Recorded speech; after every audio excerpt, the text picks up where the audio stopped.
Hi guys, welcome to another episode of Yoga Break It Down. I'm Yoga Suze. In this episode, we are going to explore a pose called Parivrtta, Janu, Sirsasana. The translation is revolving knee head pose. So this is why this is one of them that I prefer to call by the Sanskrit name. For this one, you just need a comfortable surface to sit on. So whether it's a yoga mat, another type of pad, a carpeted floor. You may want to have your yoga strap near you just in case. You end up bending one leg while the other leg is extended.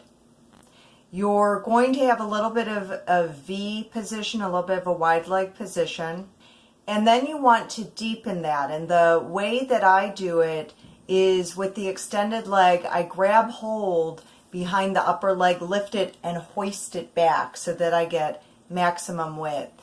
And you're going to see in my demonstration that I'm not the most flexible in the hips.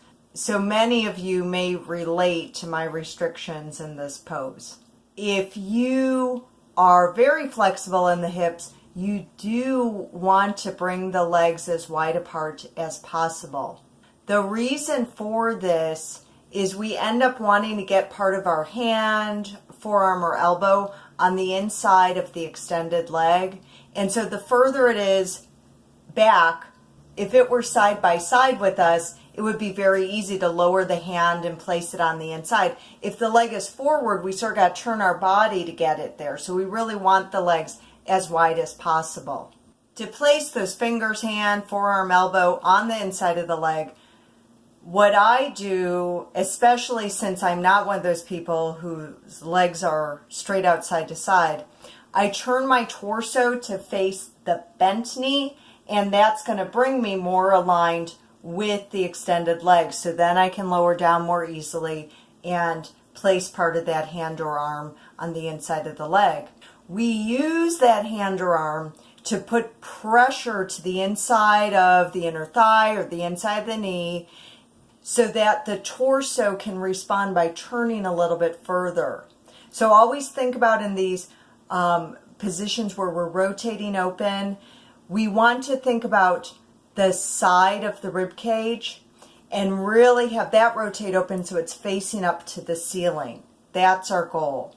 We don't have to lean towards the floor necessarily. We're not trying to get close to that leg. We're just trying to be in touch with it, be in contact with it for the purpose of that rotation. Your other arm can extend straight up. It can bend a little bit to assist in the rotation of the shoulder open and the opening of the chest. Or your torso may lean a little bit more towards the side of the extended leg. And in that case, you can play around with the shoulder opening, arm bent. Or if you're extending the arm, you might extend it a little bit at a diagonal and really get that deep side stretch from the hip all the way up through the fingertips. If you are not one of the people who can get their entire forearm and elbow to the inside of the inner thigh, which is many of us, you might either play around with just getting part of the hand on the inside or see if you like it better using a yoga strap, as I'm also demonstrating. So for those of you who can reach your foot, and there is an option to have your leg bent for this as well, you can grab hold of your foot, and it's not how we would instinctually think of it. So we would want to extend the arm in the direction of the foot of the extended leg, and then rotate the palm all the way this way so that the thumb is down. And this is rotating our shoulder open. And then with this, grabbing hold of the side of the foot, of the big toe side of the foot. So it's a little unique, but that really aids in the rotation of the torso. And for this variation, start with the leg bent. Do that extension, extend the arm forward, then you're rotating it back. The thumb is going to point down. You're going to grab hold of the big toe side of the foot. Leg is bent.